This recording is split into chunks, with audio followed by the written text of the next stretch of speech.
Hello नमस्कार साथियों, example 91 में आप सभी का स्वागत है दोस्तों। आज हम लोग खंड 3 में दोस्तों चैप्टर नंबर 24 का पार्ट 2 करने जा रहे हैं दोस्तों। पार्ट 2 दोस्तों आधुनिक भारत है दोस्तों। चलिए हम लोग स्टार्ट करते हैं आगे और हम लोग चलते हैं। चैप्टर नंबर 23 कर दिया गया है दोस्तों। चैप्टर नंबर आपको 24 करना है दोस्तों। इसका पार्ट 2 है दोस्तों। इसमें भी कुछ पॉइंट कर दिया गया है दोस्तों। आज का जो चैप्टर होने वाला है साथियों वो फ्रांसी के युद्ध यानी चैप्टर नंबर 23 दोस्तों 24 दोस्तों फ्रांसी के युद्ध पार्ट 2 होगा दोस्तों। तो आप पार्ट 1 में दोस्तों पार्ट 1 में आप सभी को 24 मिनट के वीडियो इससे ऊपर का जो भी था वो आपको बताया गया दोस्तों। ये पार्ट 2 होगा दोस्तों। फ्रांसी के युद्ध जो होगा ये पार्ट 2 होगा दोस्तों। चलिए हम लोग आगे बढ़ते हैं। फ्रांसी के युद्ध को भारतीय इतिहास के निर्णायक युद्धों में गिना जाता है क्योंकि इसमें आगामी 2 वर्षों के लिए भारत की नियति को तय कर रहा था दोस्तों। फ्रांसी के युद्ध कब पूछे जाए तो 23 जून 1757 दोस्तों, याद रखिएगा। चलिए आगे हम लोग चलते हैं। फ्रांसी की लड़ाई 23 जून 1757 को बंगाल के नवाब सिराजुद्दौला की सेना और रॉबर्ट क्लाइव के नेतृत्व में ईस्ट इंडिया कंपनी की सेना के बीच हो रही थी दोस्तों। किसके बीच दोस्तों? बंगाल के नवाब सिराजुद्दौला और रॉबर्ट क्लाइव के नेतृत्व में ये युद्ध लड़ा जा रहा था दोस्तों। अब मीर जाफर सिराजुद्दौला को एक कपटपूर्ण परामर्श दिया और नवाब ने युद्ध को एक दिन के लिए स्थगित कर दिया। फ्रांसी के युद्ध के पूर्व ही नवाब का प्रधान सेनापति मीर जाफर तथा दीवान राय दुर्लभ अंग्रेजों से मिल चुके थे। अतः युद्ध से पूर्व ही यह कह सकते हैं कि फ्रांसी का युद्ध एक खुला युद्ध नहीं था, वरन यह एक विश्वासघात था दोस्तों। अगले दिन देखिए, अगले दिन हुए युद्धों में दोनों विश्वासघातियों की सेनाएं बिना युद्ध के वापस लौट गई। इस युद्ध में नवाब की विश्वसनीय सहयोगी मीर मदन एवं मोहनलाल वीरगति को प्राप्त हुए दोस्तों। जो सिराजुद्दौला को जो विश्वसनीय सहयोगियों था मीर मदन और मोहनलाल को वीरगति को प्राप्त हुए दोस्तों। नेक्स्ट देखिए, युद्ध के पश्चात नवाब सिराजुद्दौला भागकर मुर्शिदाबाद चला गया, जहां मीर जाफर के पुत्र मीरन ने मोहम्मद बेग द्वारा उसकी हत्या कर दी गई दोस्तों। युद्ध पश्चात नवाब सिराजुद्दौला भागकर मुर्शिदाबाद चला गया, जहां मीर जाफर के पुत्र मीरन ने मोहम्मद बेग द्वारा उसकी हत्या करवा दी। नेक्स्ट देखिए, फ्रांसी युद्ध के परिणाम एवं महत्व दोस्तों। इसके परिणाम क्या हुए, महत्व क्या है। नेक्स्ट देखिए, कंपनी अब तक राजनीतिक शक्ति बनकर उभरी और बंगाल के संदर्भ में सर्वोच्च शक्ति बन गई दोस्तों। बंगाल के संदर्भ में सर्वोच्च शक्ति बन गई, जिसने वहां नृप निर्माता किंग मेकर की भूमिका अदा की दोस्तों।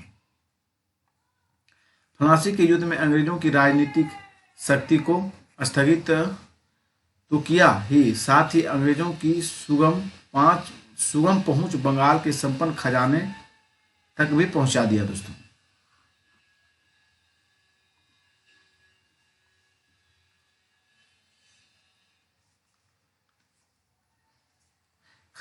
खजाने तक भी कर दी।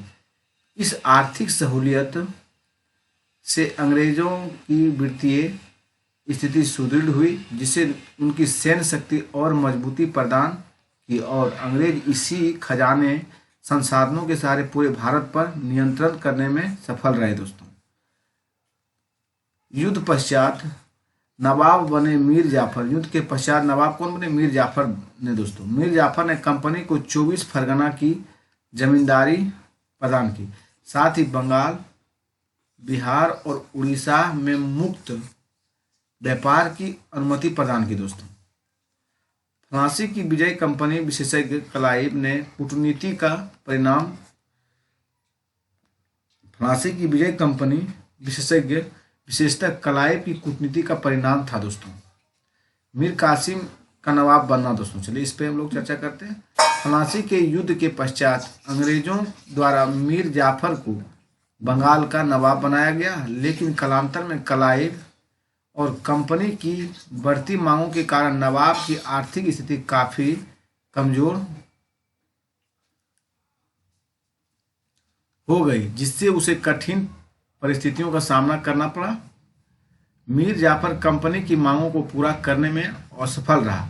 परिणामतः अंग्रेजों ने उसे नवाब के पद से अपदस्थ कर मीर कासिम को बंगाल का अगला नवाब घोषित किया। दोस्तों नेक्स्ट देखिए, मीर कासिम ने बंगाल का नवाब बनाए जाने की घटना को गवर्नर वर्निस्टाट 1760 की क्रांति की संज्ञा दी। मतलब मीर कासिम को बंगाल का नवाब बनाए जाने की घटना को गवर्नर वर्निस्टाट ने 1760 की क्रांति की संज्ञा दी, क्योंकि इस सत्ता परिवर्तन से अंग्रेजों को कई महत्वपूर्ण लाभ हुए। दोस्तों फ्रांसी की विजय कंपनी विशेषतः क्लाइव की कूटनीति का परिणाम थी। फ्रांसी की विजय कंपनी विशेषतः क्लाइव की कूटनीति का परिणाम थी। मीर कासिम और कंपनी, चलिए देखते हैं मीर कासिम और कंपनी। मीर कासिम ने नवाब का पद प्राप्त करने के लिए कार्यकारी गवर्नर हॉलवेल, कार्यकारी गवर्नर कौन थे? हॉलवेल के साथ समझौता किया, जिसमें वर्धमान, मदीनापुर एवं चटगांव की जमींदारी कंपनी को सौंपी जानी थी। दोस्तों अंग्रेजों के हस्तक्षेप व दरबार के षड्यंत्रों से बचने के लिए मीर कासिम अपनी राजधानी को स्थानांतरित करके मुर्शिदाबाद से मुंगेर ले गया। दोस्तों उसने यूरोपीय मॉडल पर अपनी सेना का सुदृढ़ीकरण किया और तोप और बंदूक का कारखाना स्थापित किया। वह वित्तीय भ्रष्टाचार को समाप्त करने का भी प्रयास किया। मीर कासिम द्वारा नौकरशाही का पुनर्गठन किया गया तथा दस्तक के दुरुपयोग पर प्रतिबंध लगाने का प्रयास भी किया। दोस्तों नेक्स्ट देखिए, सैन्य सुधारों और 1763 में नवाब द्वारा आंतरिक व्यापार पर लगे सभी करों को समाप्त कर देने से नवाब और कंपनी के संबंधों में तनाव आ गया। करों को समाप्त कर देने से अंग्रेजों के विशेषाधिकार समाप्त हो गए। राजस्व वृद्धि हेतु मीर कासिम द्वारा एक अतिरिक्त कर खिजरी जमा लगाया गया, जो सभी के लिए था। दोस्तों नेक्स्ट देखिए, परिणाम स्वरूप जुलाई 1763 में अंग्रेजों ने मीर कासिम के विरुद्ध औपचारिक युद्ध की घोषणा कर दी तथा मीर जाफर को पुनः बंगाल का नवाब घोषित कर दिया। इस प्रकार बक्सर की युद्ध की पृष्ठभूमि तैयार हुई। दोस्तों चलिए हम लोग आगे की ओर चलते हैं।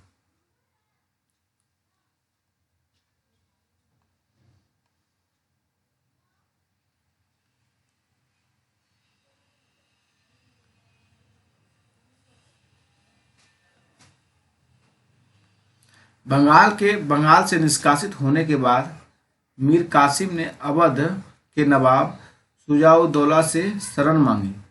स्मरणीय हो, अवध में इस समय मुगल सम्राट शाह आलम द्वितीय अली गौहर पहले ही शरणार्थी का जीवन व्यतीत कर रहा था। फलतः इन तीनों ने संयुक्त होकर अंग्रेजों के विरुद्ध एक समझौता किया, जिसके परिणाम स्वरूप अक्टूबर 1764 में बक्सर का युद्ध हुआ। दोस्तों चलिए हम लोग आगे देखते हैं। बक्सर के युद्ध 22 अक्टूबर 1764 को हुआ। कब हुआ? 22 अक्टूबर 1764। दोस्तों चलिए चलते हम लोग।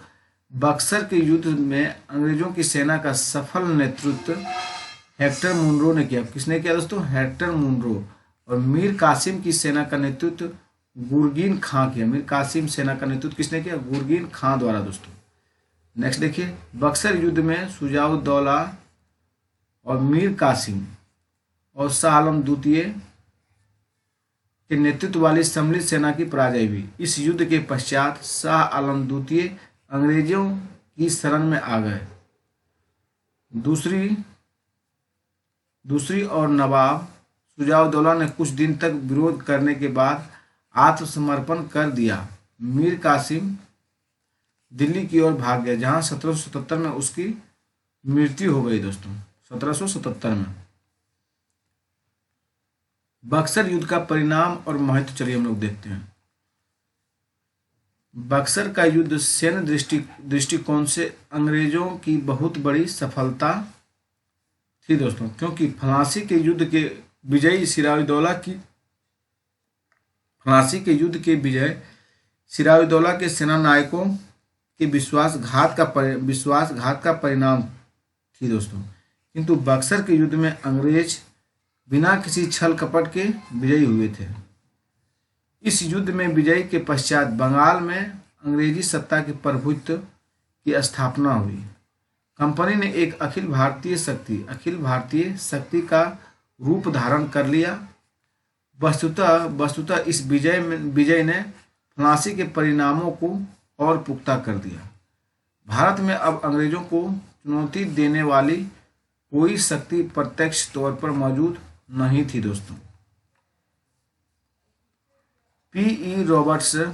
रॉबर्ट्स जैसे इतिहासकार ने फ्रांसी की अपेक्षा बक्सर की विजय को अंग्रेजी प्रभुसत्ता की जन्मभूमि के रूप में अधिक उपयुक्त माना दोस्तों।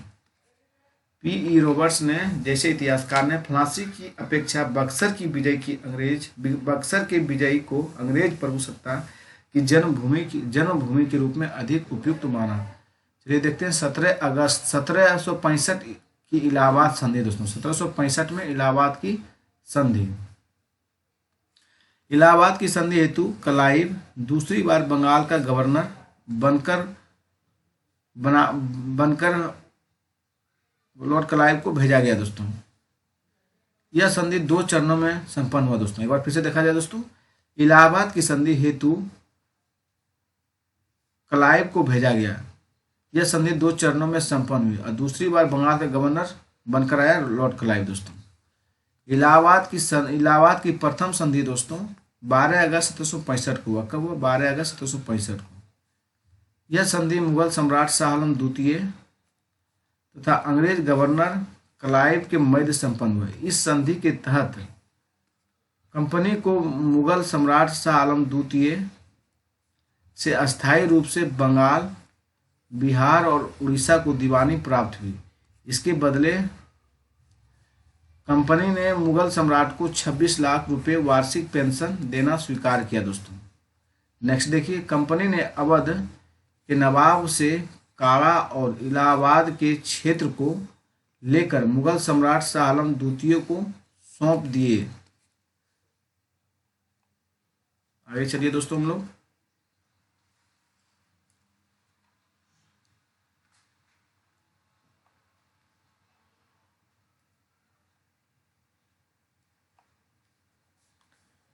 इलाहाबाद की द्वितीय संधि दोस्तों कब हुआ था? 16 अगस्त 1765 दोस्तों। कब हुआ? 16 अगस्त 1765। यह संधि क्लाइव एवं अवध के नवाब शुजाउद्दौला के मध्य संपन्न हुई। इस संधि के तहत चलिए देखते हैं, इलाहाबाद और कारा को छोड़कर अवध का शेष क्षेत्र नवाब को वापस कर दिया दोस्तों। अवध के नवाब द्वारा युद्ध हर्जाने के रूप में कंपनी को 50 लाख रुपए दिए जाने की बात स्वीकार की गई। कंपनी द्वारा अवध की सुरक्षा हेतु नवाब के खर्च पर एक अंग्रेजी सेना अवध में रखी गई। कंपनी को अवध में कर मुक्त व्यापार करने की छूट प्रदान की गई। बनारस और गाजीपुर के क्षेत्र में अंग्रेजों की संरक्षिता में जागीर बलवंत सिंह को अधिकार दिया गया। हालांकि यह अवध के राजा के अधीन ही माना गया दोस्तों। बंगाल में द्वैध शासन 1765 से 1772 दोस्तों। बंगाल में द्वैध शासन कब से कब तक रहा? 1765 से 1772। चलिए आगे देखते हैं। 1765 में अपने पिता मीर जाफर की मृत्यु के पश्चात नजमुद्दौला को कंपनी द्वारा इस शर्त पर नवाब बनाने की अनुमति दी गई कि कंपनी निजामत के कार्यों को देख रेख के लिए नायब सूबेदार नियुक्त करेगी। कंपनी के नायब दीवान और नायब निजाम के रूप में मोहम्मद रजा खान को नियुक्त किया दोस्तों। परिणाम स्वरूप कंपनी का बंगाल की पुलिस और न्यायिक शक्तियों पर पूर्ण नियंत्रण स्थापित हो गया। इतिहास के इस व्यवस्था को द्वैध शासन के नाम से जाना जाता है। इस व्यवस्था के अंतर्गत प्रशासन, राजस्व वसूली तथा दीवानी न्याय का अधिकार कंपनी के पास था तथा आंतरिक शांति और व्यवस्था, फौजदारी न्याय और समस्त प्रशासनिक दायित्व नवाब पर छोड़ दिया गया। दोस्तों, यह एक ऐसी व्यवस्था थी जिसमें अधिकार और उत्तरदायित्व दोनों को अलग कर दिया गया था। नेक्स्ट देखिए, इलाहाबाद की प्रथम संधि 12 अगस्त 1765 ईस्वी को हुआ। दोस्तों, से कंपनी को बंगाल, बिहार और उड़ीसा की दीवानी राजस्व वसूलने का अधिकार मिल गई। कंपनी ने दीवानी कार्य के लिए बंगाल में मोहम्मद रजा खां, बंगाल में किसे दिया? मोहम्मद रजा खां को, और बिहार में दोस्तों सिताब राय को दिया, दीवान नियुक्त किया। बिहार में किसे? सिताब राय को। उड़ीसा में दोस्तों राय दुर्लभ को नियुक्त किया गया। इस तरह बंगाल में नवाब का स्वतंत्र शासन समाप्त हो गया। प्रभाव चलिए देखते हैं हम लोग। प्रभाव प्रारंभ में अल्पकाल के लिए व्यापार में वृद्धि देखी गई, किंतु इसके अतिरिक्त यह दौर 1765 से 1772 बंगाल के लिए अत्यंत कठिनाइयों भरा दौर रहा, जिसने प्रशासनिक व आर्थिक संरचना को ही तोड़कर रख दिया। चूंकि कंपनी को मुक्त व्यापार का अधिकार प्राप्त था, भारतीय व्यापार का विघटन हुआ। नेक्स्ट देखिए, ब्रिटिश द्वारा अधिक भूमि कर संग्रह के कारण कृषि और कृषकों की स्थिति शोचनीय हो गई। इसी बीच 1770 में बंगाल में अकाल पड़ने से जान माल की बड़ी स्तर पर क्षति हुई। उल्लेखनीय है कि इस समय बंगाल का गवर्नर कार्टियर था। दोस्तों, इस समय कौन था बंगाल का गवर्नर? कार्टियर। दोस्तों, चलिए आगे बढ़ते हैं। इस प्रणाली ने एक भ्रामक प्रशासनिक मशीनरी का निर्माण किया, जिससे अराजकता का माहौल बना। परिणामतः इस क्षेत्र में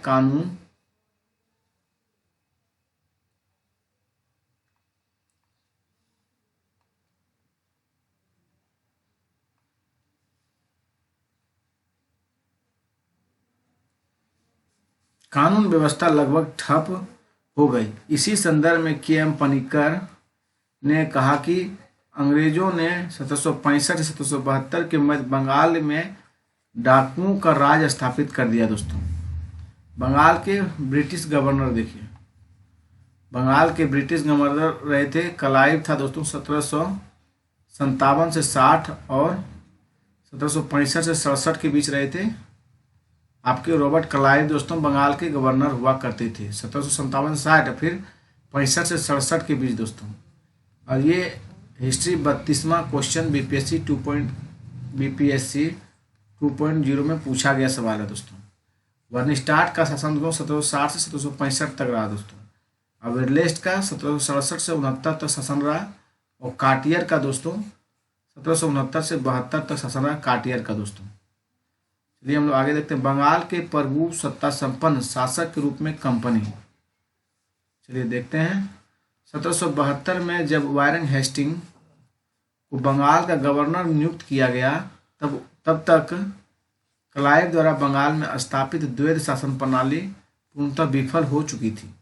अतः हेस्टिंग ने द्वैध शासन समाप्त कर बंगाल पर विजित राज्य के रूप में शासन करना प्रारंभ किया और छद्म मुगल संप्रभुता के नकाब को उतार फेंका। दोस्तों, इस प्रकार कंपनी ने 2 दशक से भी कम समय में बंगाल के प्रशासनिक एवं राजनीतिक अधिकारों पर अपना सीधा नियंत्रण स्थापित कर लिया। दोस्तों, चलिए मैसूर पर थोड़ा चर्चा करते हैं। प्रारंभिक स्थिति मैसूर को देखते हैं।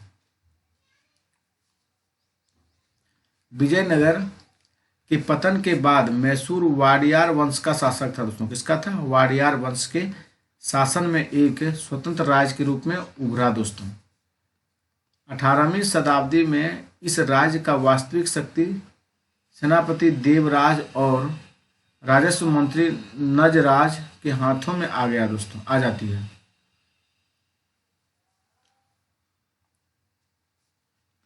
और हैदर एक सामान्य सिपाही से प्रगति करता हुआ 1765 में डिंडुगुल का फौजदार बन जाता है और वहां फ्रांसीसियों की मदद से एक आधुनिक शस्त्रागार की स्थापना करता है दोस्तों।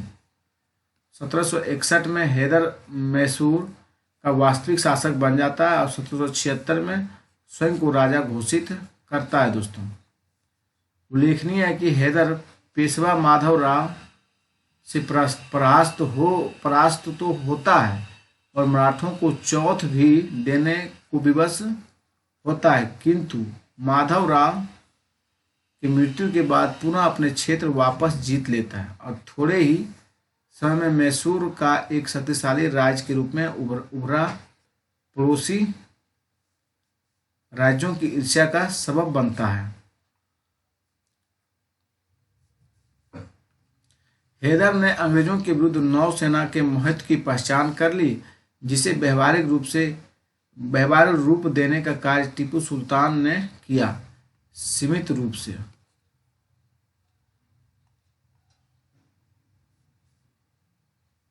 प्रथम आंग्ल मैसूर युद्ध देखिए दोस्तों, 67 से 69 के बीच मराठाओं तथा निजाम से संधि कर अंग्रेजों ने हैदर अली के खिलाफ युद्ध प्रारंभ किया, जिसे प्रथम आंग्ल मैसूर युद्ध के नाम से जाना जाता है। परंतु कुछ समय बाद ही निजाम हैदर अली की ओर आ जाता है और अंग्रेजों ने अपनी हार देखते हुए संधि का प्रस्ताव रखा। ढक्कन में भारतीय शक्तियों में हैदर अली पहला व्यक्ति था जिसने अंग्रेजों को पराजित किया दोस्तों।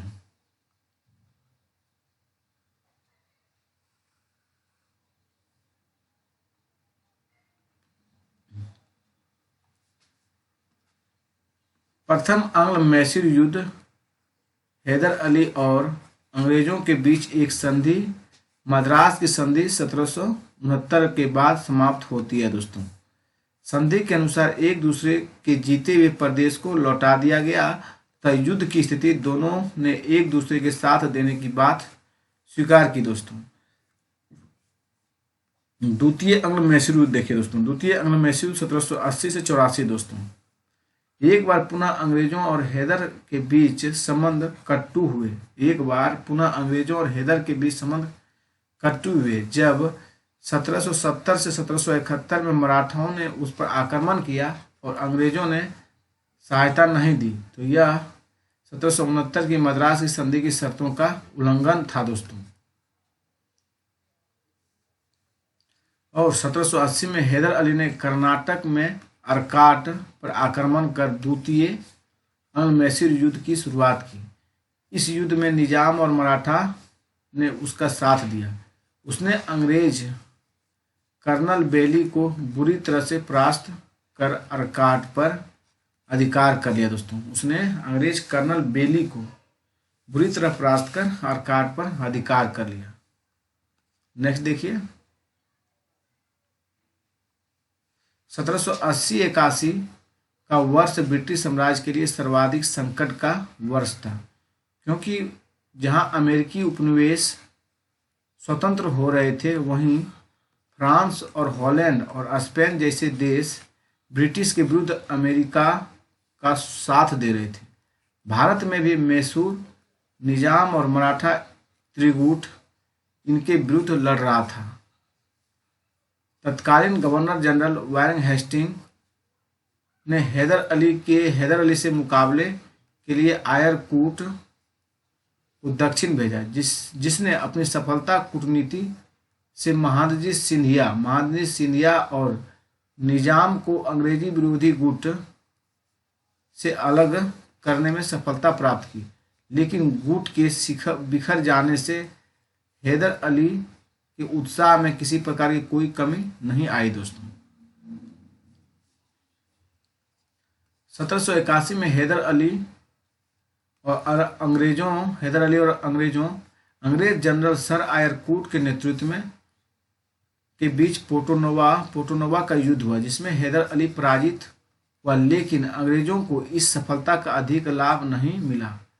अंग्रेजों ने युद्ध में मिली पराजय से उत्पन्न मानसिक क्षति अंग्रेजों से युद्ध में मिली पराजय से उत्पन्न मानसिक क्षति और घायल होने के कारण दिसंबर 1782 में हैदर अली की मृत्यु हो गई। हैदर अली की मृत्यु के बाद उसका पुत्र टीपू सुल्तान मैसूर का अगला शासक बना दोस्तों।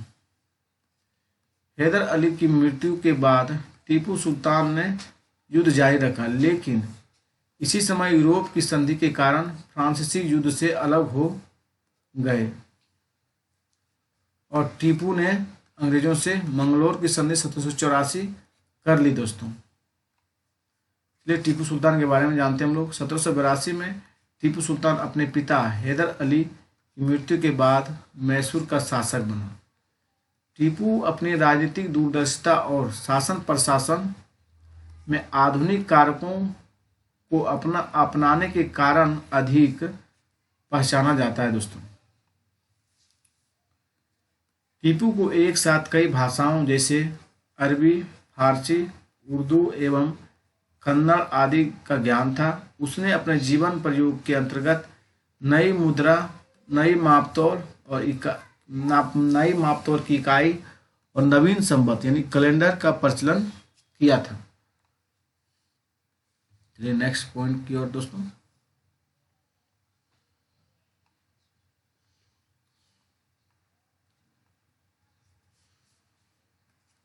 टीपू सुल्तान ने अपने सैन्य संगठन को यूरोपीय पद्धति के अनुरूप संगठित किया तथा अपनी प्रशासनिक व्यवस्था में पाश्चात्य तत्वों को भी अपनाया दोस्तों।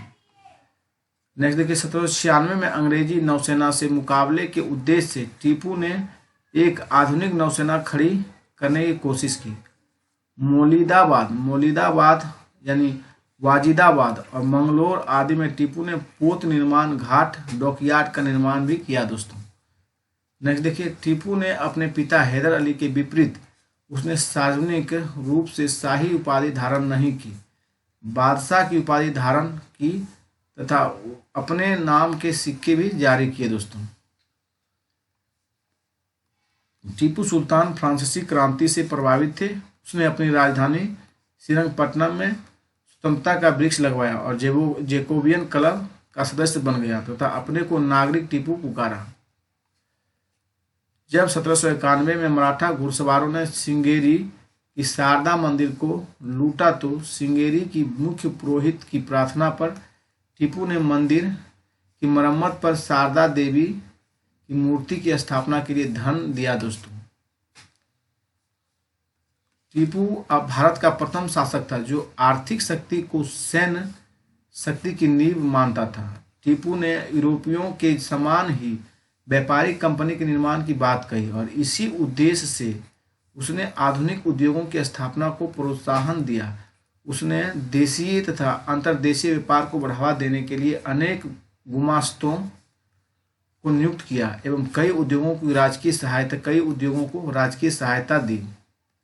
विदेशी व्यापार तथा अपने समकालीन विदेशों और राजाओं से मैत्री संबंध बनाए रखने के लिए टीपू ने फ्रांस, तुर्की और ईरान तथा पेंगू यानी बर्मा को ही पेंगू बोले जाते थे पहले, अपने व्यवहारिक दूत और अरब में भी भेजा गया, कस्तूनिया में भी, और काबुल और मॉरिशस में अपने दूत मंडल भेजे और आधुनिक रीति पर इन देशों में दूतावासों की स्थापना की।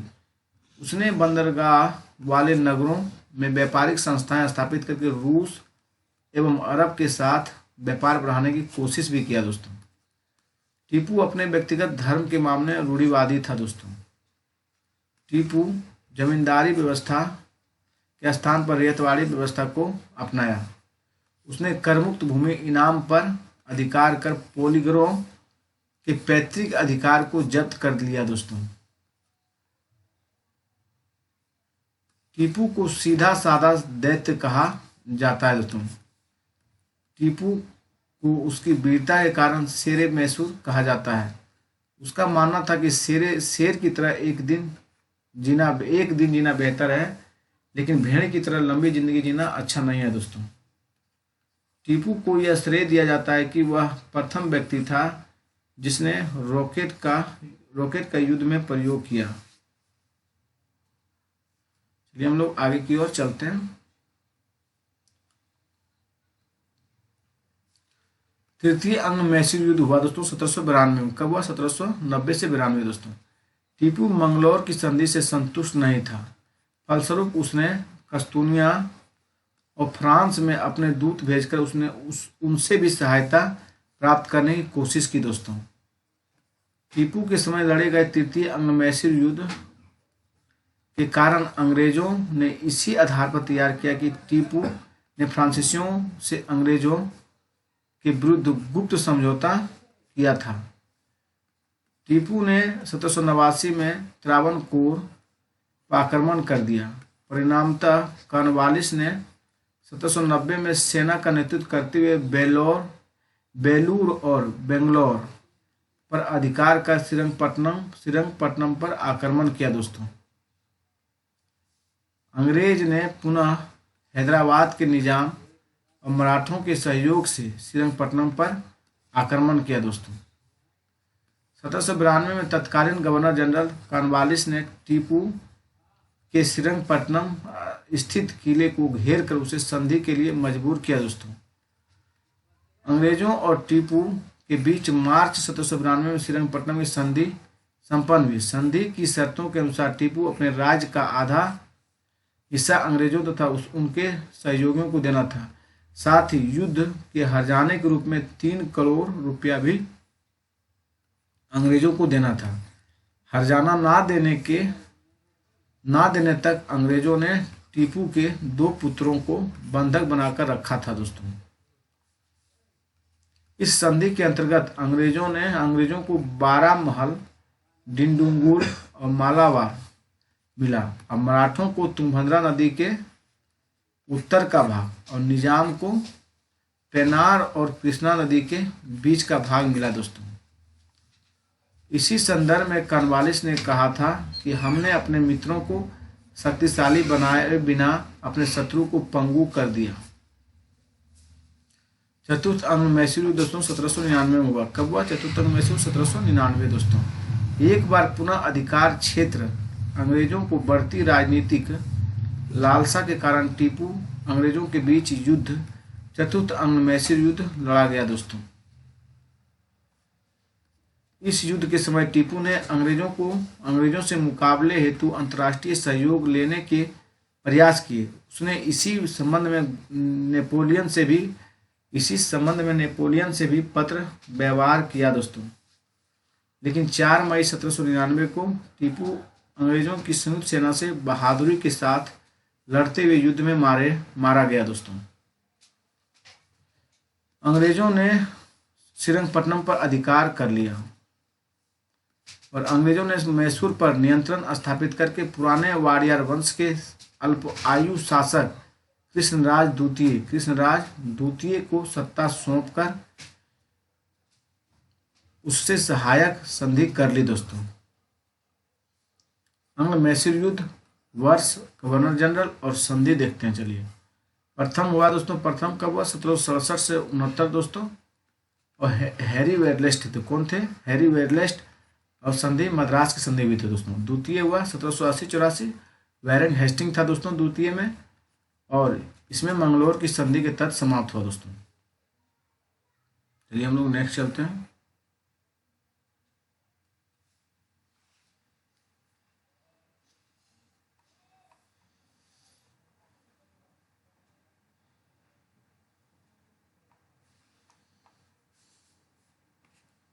तीसरा हुआ दोस्तों 90 से 92। इसमें आपका लॉर्ड कॉर्नवालिस थे गवर्नर जनरल दोस्तों। आज श्रीरंगपट्टनम की संधि के तहत समाप्त हुआ दोस्तों। चतुर्थ अंग मैसूर युद्ध 1799 में हुआ दोस्तों, और लॉर्ड बेलेजली थे उस समय दोस्तों। और इसमें मैसूर पर अंग्रेजों की विजय सहायक संधि के तहत समाप्त हुआ दोस्तों। चलिए हम लोग आगे चलते हैं। अंग मराठा संघर्ष दोस्तों। क्या है? अंग मराठा संघर्ष। चलिए 18वीं शताब्दी के उत्तरार्ध 19वीं शताब्दी के पूर्वार्ध लगभग 45 वर्षों में अंग्रेजों और मराठों के बीच राजनीतिक सर्वोच्चता के लिए 3 बार मुठभेड़ युद्ध हुए, जिसमें अंग्रेज अंतिम रूप से विजयी हुए। दोस्तों पानीपत के तृतीय युद्ध में पराजय के बाद माधवराव 1761 से 72 में मराठों की खोई हुई प्रतिष्ठा को पुनः बहाल करने का प्रयास किया और 1772 में माधवराव की मृत्यु के उपरांत उसका छोटा भाई नारायण राव पेशवा बना था।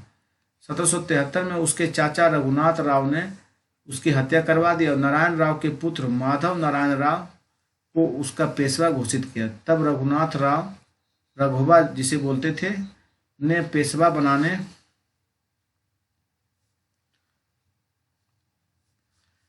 बनाने की चाहत में अंग्रेजों से मदद मांगी और उसने सूरत की संधि 1775 की। यहीं से अंग्ल मराठा युद्ध की नींव पड़ी। दोस्तों यहीं से क्या पड़ी? अंग्ल मराठा युद्ध की नींव पड़ी। सूरत की संधि 1775, चलिए हम लोग चर्चा करते हैं।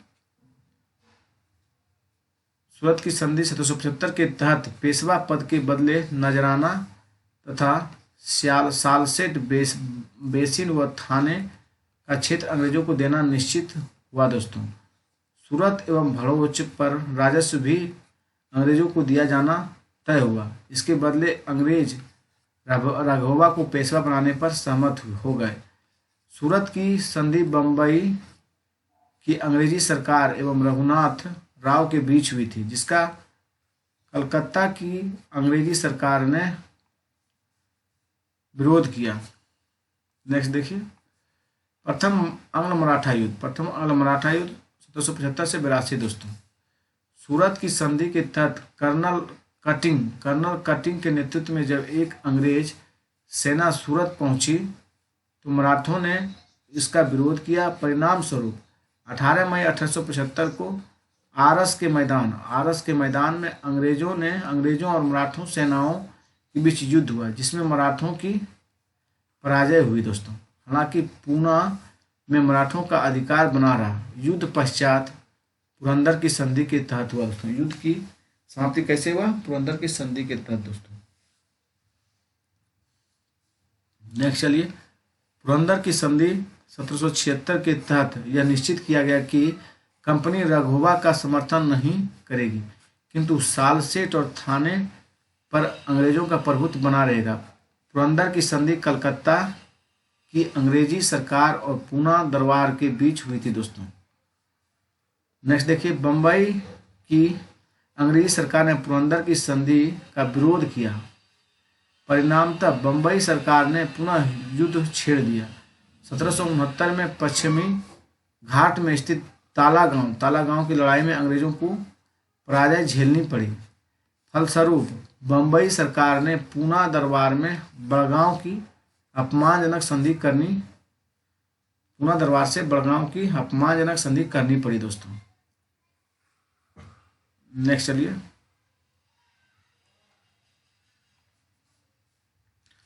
बड़गांव की संधि देखिए। दोस्तों बड़गांव की संधि 1779 के तहत 1773 के बाद बम्बई सरकार द्वारा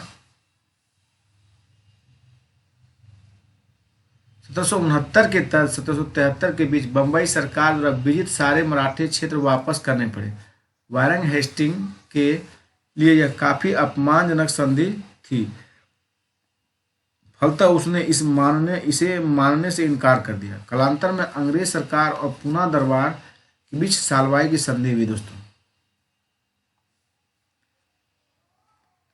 सालवाई की संधि 1782 देखिए। दोस्तों महादजी सिंधिया की मध्यस्थता से संपन्न हुई। सालसेट और एलिफेंटा अंग्रेजों के पास रहने दिया गया और कंपनी ने माधव नारायण राव को पेशवा के तौर पर मान्यता दी और पेशवा को पेंशन देना स्वीकार कर लिया। इसी समय से फडणवीस इसे मराठों का मैकियावेली कहा जाता था एवं महादजी सिंधिया के मध्य प्रभावशीलता का द्वंद्व आरंभ हो गया। 1800 में फडणवीस की मृत्यु के बाद बाजीराव द्वितीय 1795 से 1818 एक स्वेच्छाकारी शासक बना। इसने सिंधिया व होलकर को परस्पर लड़वा कर सिंधिया और होलकर को अपने में एक दूसरे से लड़वा कर अपनी सर्वोच्चता बनाए रखने की सोची। उधर सिंधिया और वो होलकर भी इसी प्रयास में था कि पेशवा उनके प्रभाव में आ जाए। इस संदर्भ में पेशवा ने 1801 में जसवंत राव होलकर के भाई की हत्या कर दी, तो होलकर ने पेशवा तथा सिंधिया की सम्मिलित सेना को हदपसर नामक स्थान पर पराजित किया। तत्पश्चात पेशवा ने भागकर वेसिन में शरण ली, जहां उसने अंग्रेजों से वेसिन की संधि की। दोस्तों, वेसिन की संधि 1802 में हुआ। वेसिन की संधि 1802 के तहत पेशवा ने अपनी स्वायत्तता अंग्रेजों को सौंप दी। इस संधि के तहत दोस्तों पेशवा ने पूना में अंग्रेजों की सेना को रखना स्वीकार किया। गुजरात और तुंगभद्रा नदी के द्वाब क्षेत्र अंग्रेजों को सौंप दिए गए। मराठों के विदेशी संबंध अंग्रेजों के अधीन हो गए। मराठों के जो विदेशी संबंध थे वो अंग्रेजों के अधीन हो गए। पेशवा ने सूरत नगर कंपनी को सौंप दिया। दोस्तों, यह संधि द्वितीय अंग्ल मराठा युद्ध का कारण बनी, क्योंकि इस संधि के प्रावधान मराठा सरदारों को अपमानजनक लगने लगे। इस संधि के प्रावधान से मराठा सरदारों को अपमानजनक लगे। चलिए आगे देखते हैं। द्वितीय अंग्ल मराठा युद्ध 1803 से 1805। दोस्तों, वेसिन की संधि के कालांतर में मराठों द्वारा चुनौती दी गई कि दौलत राव सिंधिया और रघुजी भोसले द्वितीय ने अंग्रेजों के विरुद्ध संयुक्त मोर्चा बनाया और अंग्रेजों ने ओथर विलेजली के नेतृत्व में दक्कन में तथा जनरल लेक के नेतृत्व में उत्तर भारत में मराठों के विरुद्ध सफल अभियान किए। 23 सितंबर 1803 को ओथर विलेजली ने सिंधिया और भोसले की संयुक्त सेनाओं को पराजित किया। उत्तर भारत में जनरल लेक ने दिल्ली और आगरा पर कब्जा कर लिया। इस प्रकार कुछ महीने में ही अंग्रेजों ने उत्तर और दक्षिण भारत में मराठों के कई क्षेत्रों को जीता। परिणामतः भोसले और सिंधिया को विवश होकर अंग्रेजों से 2 संधियां, देवगांव की संधि और सूर्य अर्जुन गांव की संधि करनी पड़ी। दोस्तों, 1803 में करनी पड़ी। बाद में होलकर ने भी राजपुर घाट 1805 की संधि करनी पड़ी होलकर को भी। दोस्तों, चलिए हम लोग आगे चलते हैं।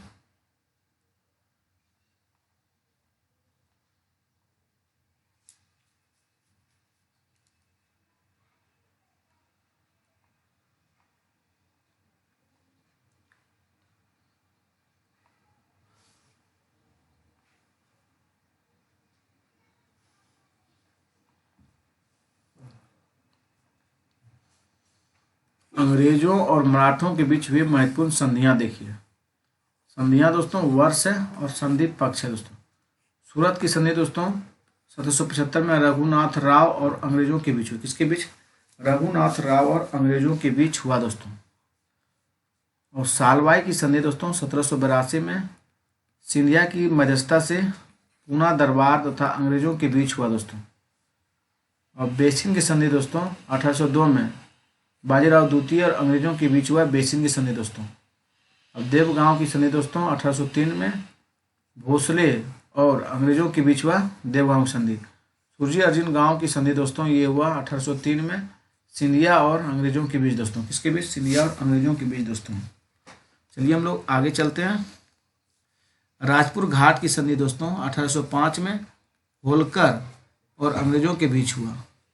नागपुर घाट की संधि दोस्तों 1816 में भोसले और अंग्रेजों के बीच हुआ नागपुर की संधि। दोस्तों, ग्वालियर संधि दोस्तों 1817 में सिंधिया और अंग्रेजों के बीच हुआ नागपुर की संधि। दोस्तों, ग्वालियर की संधि हुआ से ग्वालियर संधि किसके बीच हुआ? 1817 में सिंधिया और अंग्रेजों के बीच। दोस्तों, अब पूना की संधि दोस्तों 1817 में बाजीराव द्वितीय और अंग्रेजों के बीच हुआ पूना की संधि। दोस्तों, मंसूर संधि दोस्तों 1818 में होलकर और अंग्रेजों के बीच हुआ दोस्तों, मंसूर की संधि।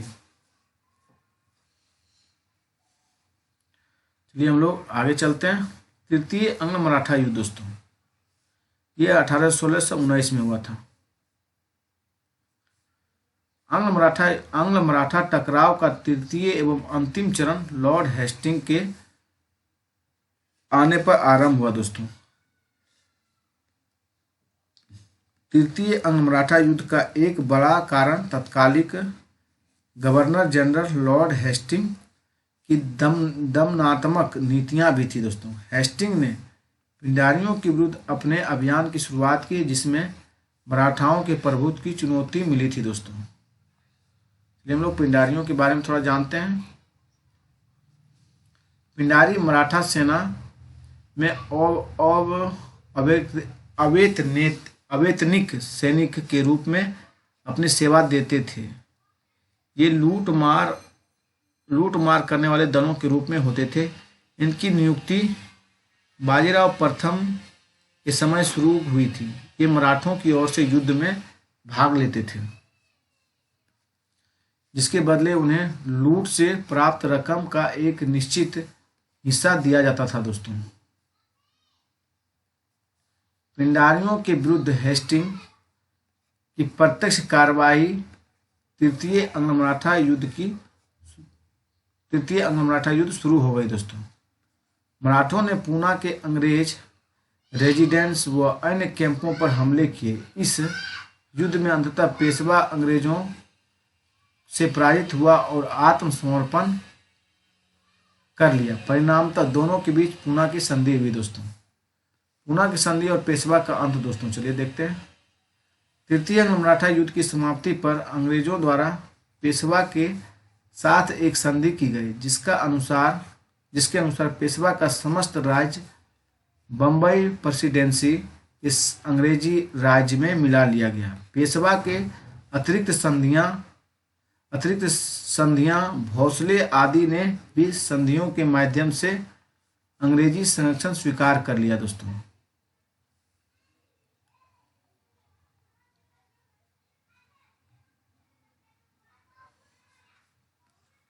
संधि के बाद पेशवा का पद 1818 में समाप्त कर दिया गया और बाजीराव द्वितीय कंपनी का पेंशनर बनकर बिठूर यानी कानपुर उत्तर प्रदेश भेज दिया गया।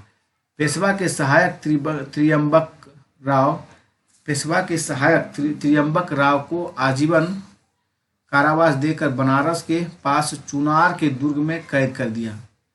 नाम मात्र के छोटे से राज्य सतारा में छत्रपति शिवाजी के वंशज को राजा बनाया गया। इस प्रकार हेस्टिंग ने पेशवा का अंत कर दिया दोस्तों।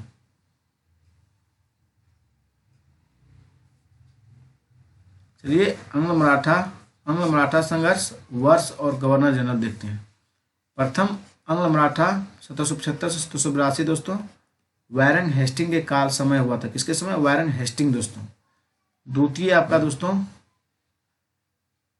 1803 से 1805 में दोस्तों लॉर्ड बेलेजली के शासनकाल में होगा। किसके शासनकाल में? लॉर्ड बेलेजली के शासनकाल में दोस्तों। तृतीय अंग्ल मराठा 1816 से 1819 लॉर्ड हेस्टिंग के शासनकाल में ये हुआ दोस्तों। किसके? लॉर्ड हेस्टिंग से दोस्तों। तृतीय अंग्ल मराठा युद्ध। चलिए हम लोग अंग्ल सिख संघर्ष देखते हैं। अंग्ल सिख संघर्ष दोस्तों 1839 में रणजीत सिंह की मृत्यु हो गई। तत्पश्चात आगे 10 वर्षों में ही उनका राज समाप्त हो गया। सिख क्षेत्रों पर अधिकार को लेकर अंग्रेजों और सिखों के बीच जो युद्ध हुए उन्हें अंग्ल सिख युद्ध के नाम से जाना जाता है।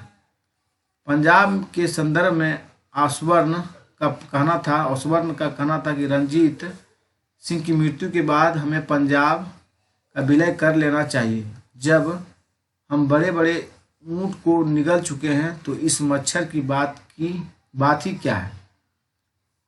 प्रथम अंग्ल सिख युद्ध दोस्तों 1845 से 46 में हुआ।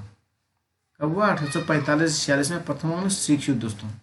प्रथम अंग्ल सिख युद्ध के संघर्ष के समय भारत के गवर्नर जनरल लॉर्ड है हार्डिंग थे दोस्तों। कौन थे? लॉर्ड हार्डिंग भारत का गवर्नर जनरल था।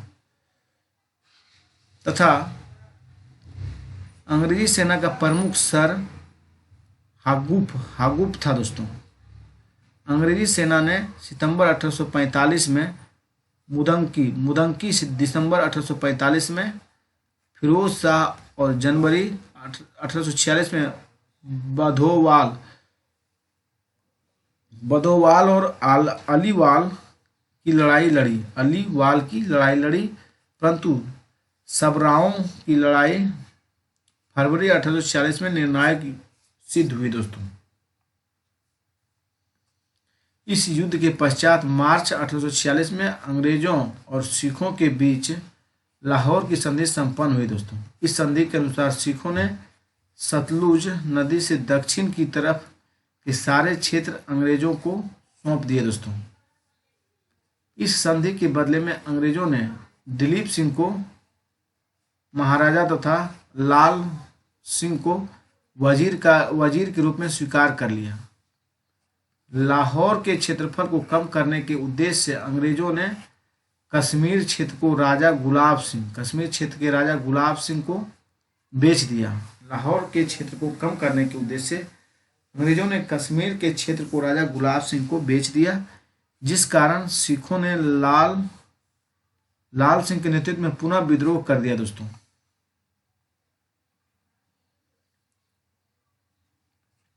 आगे चलकर दिसंबर 1846 में भैरोवाला की संधि संपन्न हुई, जिसके अनुसार राजा दिलीप सिंह वयस्क होने तक ब्रिटिश सेना को लाहौर में तैनात कर दिया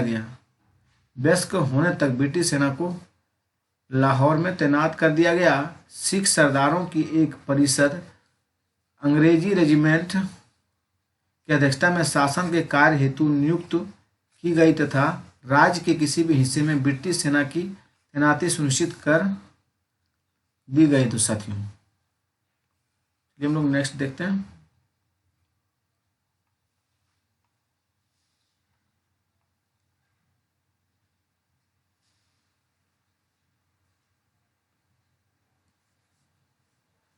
रंजीत सिंह देखिए 1780 से लेकर 1839 तक रंजीत सिंह का शासन रहा दोस्तों।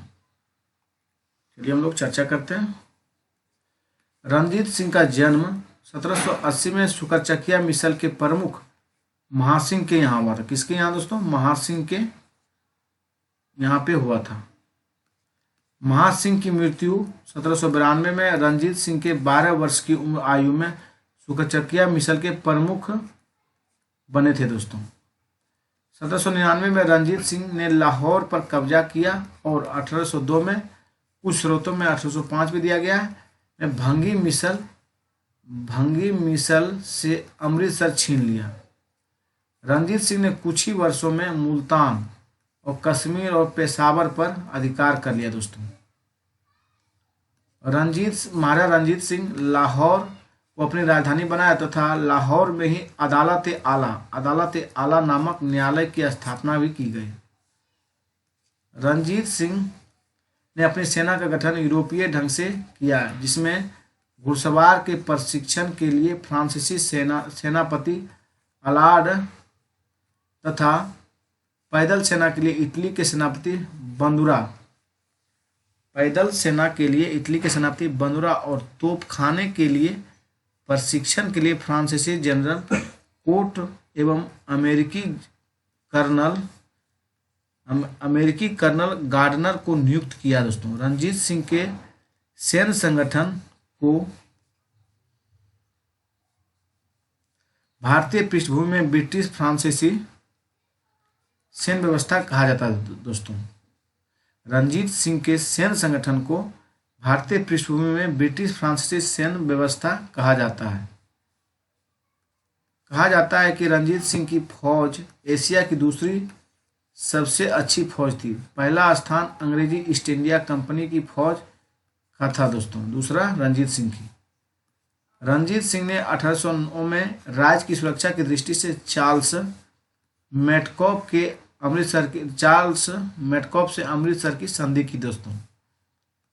अपने भाई द्वारा अब्दाली के पौत्र शाह अपने भाई द्वारा अपदस्थ अब्दाली के पौत्र शाह की सहायता के कारण महाराजा रंजीत सिंह को वह प्रसिद्ध कोहिनूर हीरा प्राप्त हुआ, जिसे नादिर शाह लाल किले से लूट कर ले गया था दोस्तों। जिसे नादिर शाह लाल किले से लूट कर ले गया था। और फ्रांसीसी यात्री विक्टर जाकमा ने रंजीत सिंह की तुलना नेपोलियन से की थी दोस्तों। नेक्स्ट देखिए, द्वितीय अंग्ल सिख युद्ध 1848 से 49 में। द्वितीय अंग्ल सिख युद्ध दोस्तों, मुल्तान के गवर्नर मूलराज को अपदस्थ करने के कारण सिखों ने विद्रोह किया। उसका लाभ उठाकर डलहौजी ने युद्ध की घोषणा कर दी। रामनगर का युद्ध नवंबर 1848 में, चिलियांवाला बाग का युद्ध भी जनवरी 1849 में द्वितीय अंग्ल सिख युद्ध से संबंधित था दोस्तों।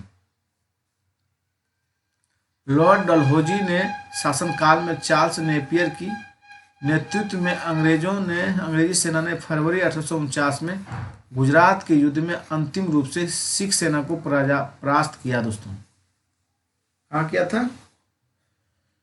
लॉर्ड डलहौजी के शासनकाल में चार्ल्स नेपियर के नेतृत्व में अंग्रेजी सेना ने फरवरी 1849 में गुजरात के युद्ध में अंतिम रूप से सिख सेना को परास्त किया। गुजरात युद्ध जीतने के पश्चात लॉर्ड डलहौजी ने मार्च 1849 में पंजाब का अंग्रेजी राज के अंतर्गत विलय कर लिया और महाराजा दिलीप सिंह को अंग्रेजों ने लगभग 5 लाख रुपए वार्षिक पेंशन पर शिक्षा के लिए इंग्लैंड भेज दिया। दिलीप सिंह से कोहिनूर हीरा लेकर ब्रिटिश राज मुकुट में लगा दिया गया। चलिए हम लोग आगे चलते हैं।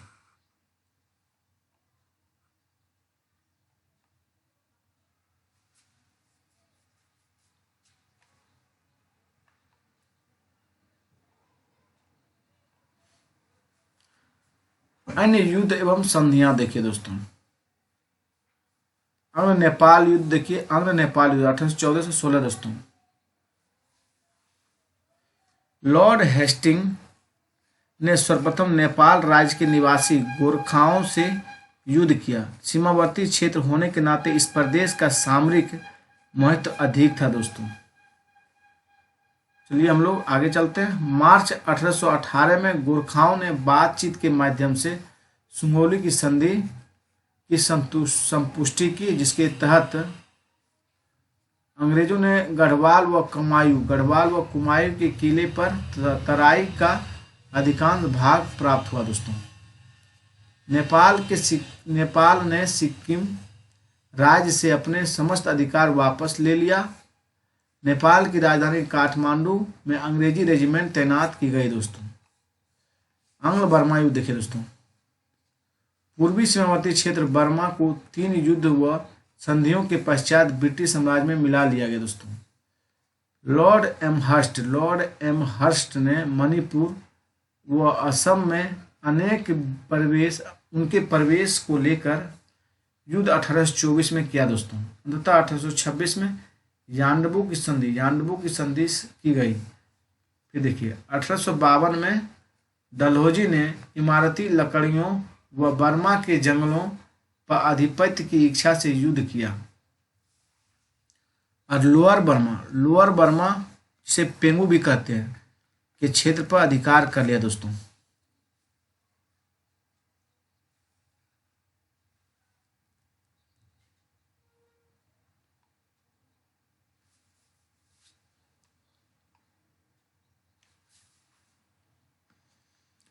(1885) में डफरिन के समय अंग्र बर्मा का तीसरा युद्ध लड़ा गया। 1885 में डफरिन के समय दोस्तों अंग्र बर्मा का जो है तीसरा युद्ध लड़ा गया। तत्पश्चात बर्मा का भारत पर विलय कर लिया गया। बर्मा को भारत में विलय कर लिया दोस्तों। अंग्र अफगान युद्ध देखिए दोस्तों। 1839 से 42 में गवर्नर जनरल लॉर्ड ऑकलैंड के समय पहला युद्ध लड़ा गया, अंग्ल अफगान युद्ध। शाह शुजा को दोस्त मोहम्मद की जगह वहां का शासक बनाने के लिए त्रिपक्षीय संधि। रणजीत सिंह भी शामिल हुए। जॉन किन के नेतृत्व में बोलन दर्रे से अंग्रेजी सेना भेजी गई और काबुल पर अधिकार प्राप्त कर लिया गया। 1840 में दोस्त मोहम्मद के आत्मसमर्पण पर शाहशुजा को शासक घोषित कर दिया गया। दोस्त मोहम्मद को 1840 में दोस्त मोहम्मद के आत्मसमर्पण पर शाहशुजा को शासक घोषित कर दिया दोस्तों। नेक्स्ट देखिए 1842 से 1878 दोस्तों। 1842 से 1878 तक अफगानिस्तान के प्रति हस्तक्षेप की नीति को अपनाया गया और 1878 से 80 में लिट्टन ने अग्रगामी नीति को अपनाते हुए दूसरा अंग अफगान युद्ध छेड़ दिया दोस्तों। कुछ विजयों के उपरांत वहां ब्रिटिश रेजिमेंट की नियुक्ति की गई, किंतु अनियंत्रण स्थिति को देखते हुए बाद में अफगानिस्तान को बफर स्टेट के रूप में स्वीकारा गया दोस्तों। किस स्टेट के रूप में? बफर स्टेट के रूप में दोस्तों। सिंध अभियान देखिए 1843 दोस्तों। एलनबरो के शासनकाल में 1843 में सिंध का अंग्रेजी राज्य में विलय किया गया और चार्ल्स नेपियर को इसका प्रथम गवर्नर बनाया गया दोस्तों। प्रथम गवर्नर कौन बने थे? चार्ल्स नेपियर दोस्तों। किसके? सिंध का दोस्तों। चलिए आज का सेशन यही समाप्त होता है। आपका चैप्टर नंबर 26 कंप्लीट हो गया दोस्तों। 24 दोस्तों, 26 नहीं, सॉरी, चैप्टर नंबर 24 आपका कंप्लीट हो गया दोस्तों। अगला टॉपिक आएगा चैप्टर नंबर 25 दोस्तों।